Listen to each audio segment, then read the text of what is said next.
Alright everyone, welcome back to another video. Last time, we left off with the Warspite kicks the toe of Italy. We're now on to the 5th Army heads for the Salerno beachhead. September 9th, 1943. Near hit on Allied convoy.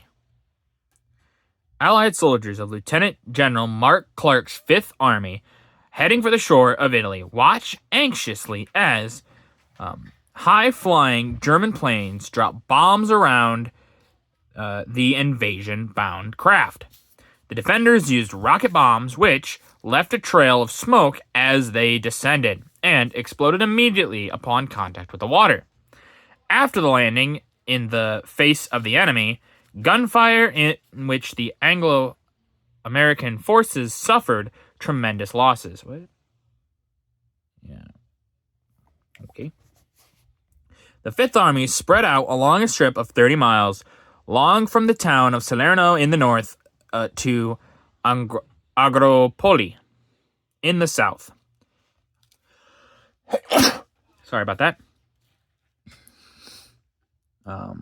Next, the troops began driving inland into the foothills. They penetrated 10 miles or more, capturing the town of Altavilla. The big German counterattack opened up on the night of the 13th. Waves of German infantry, supported by Tiger tanks, swept down from the hills, bent on cutting into the Allied beachhead, and driving to the shore. Allied forces had to give way. Altavilla was lost all day Tuesday, the 14th. The battle raged, but the Americans and English would not be driven into the water. And by the 17th, the tide had turned as the 5th and 8th Armies made their juncture, and Germany had lost her fight for southern Italy.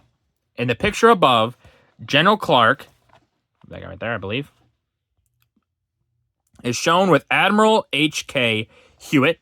So either that's Hewitt or that's the general. Not quite sure. I believe that's the general right there. But, as they went over maps in the chart room of their headquarters, ship en route to Salerno. And then, yeah, this is ships en route to Salerno. You can see the bombs dropping around them.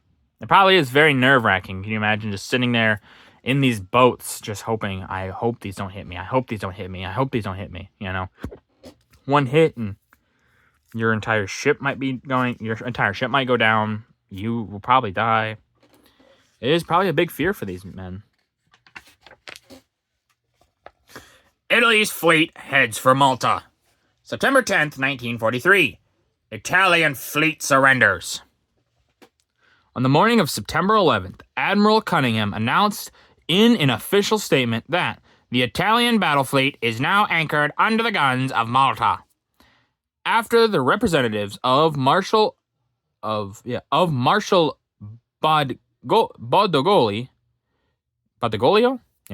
had signed an armistice with the Allies 3 days previously. Units of the Italian fleet left Taranto, Spezia, and and various other ports, and sailed for Malta, where they arrived on September 10th, flying the Italian colors and the black pennants, which were agreed marks of identification. 4 Italian battleships, 6 cruisers, and 7 destroyers arrived at Malta that day. 4 Italian admirals were with their ships. The convoy was heavily bombed by German Stukas and torpedo bombers in the straits between Corsica and Sardinia, in an attempt to prevent the ships from reaching Malta, and before it had been provided with Allied air cover. The battleship Roma was sunk by a direct hit, which split her in 2. Survivors were picked up by other Italian warships. Heavy and accurate Italian AAA fire soon drove the aircraft off, and one was destroyed. A huge crowd, including Admiral Cunningham and General Eisenhower, watched the Italian fleet enter Valletta. Messages of congratulation were sent to Admiral Cunningham by King George VI, the Board of Admiralty, and General Eisenhower. Admiral Cunningham said, "These ships now added to our strength are first class, and now that the Mediterranean is cleared, it will release many ships for use against the Japanese." Italian submarines kept appearing from various ports, and 2 days after the main Italian fleet had arrived in Malta, it was joined by the battleship Giulio Cesare, which had steamed all the way from Venice to join the Allies. On September 12th, 7 battleships arrived in the Balearicas, 5 of which were interned for overstaying the 24 hours permitted in the neutral port. More arrived in Bone, Algeria.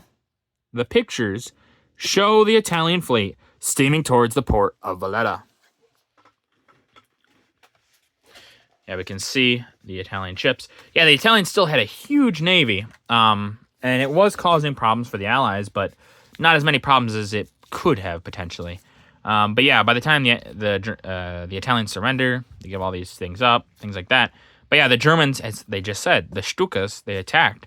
Now, how true is that? Obviously, we'll never know, but it is very likely. If the Italians said it, then it is very likely that they did get attacked by that. Now, if they didn't say it, and it was something that was said by Admiral Cunningham, that's a little different. But obviously, the book doesn't tell me who said it. It just tells me that it did happen. So we're just going to have to believe it. But it is very possible, yes, that the Germans did attack them because they were trying to sink any potential more ships that the Allies could have. At this point, Germany is realizing they're alone, and they are. I mean, there are some people still with them, but they're starting to get more and more isolated by themselves.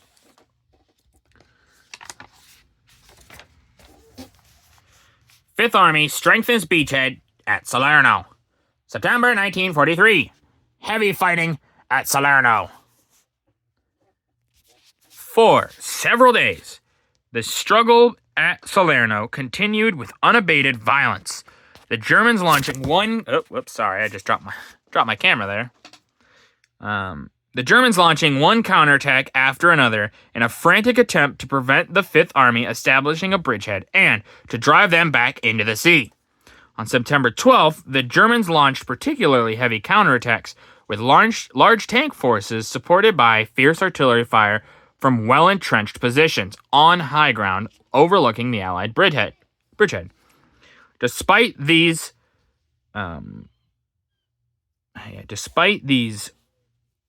what? Hold on, this is not making a whole lot of sense. Allied bridgehead is despite these. Okay, no, that's just how it is. It didn't sound right when I was reading it. But it says, despite these, and yet fierce attempts to drive the Fifth Army back, however, strong American and British reinforcements of men and equipment were landed at the Salerno beaches, and the bridgehead was maintained. By September 16th, the battle was going in favor of the Fifth Army, which had now resumed the offensive, and by the end of the day, the Germans had begun a withdrawal. Meanwhile, the Eighth Army had been making rapid progress from the southeast towards the southern end of the Salerno front, where, on September 17th, their armored cars linked up the Fifth Army troops near Angropolio. The Germans now began their general withdrawal northwest towards Naples.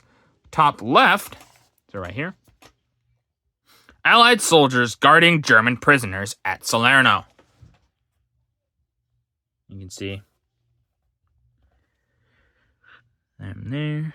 And below left, British troops coming ashore at Salerno. Yeah, you can see this is after the main push, and they're just kind of getting on, things like that. And finally, above, a scene of one of the more quiet sections of the beaches during the landings. We can see there's still kind of smoke and things like that, but obviously no one's in a general panic, things like that. So, yeah, you can see why they said it was a quieter part of the front.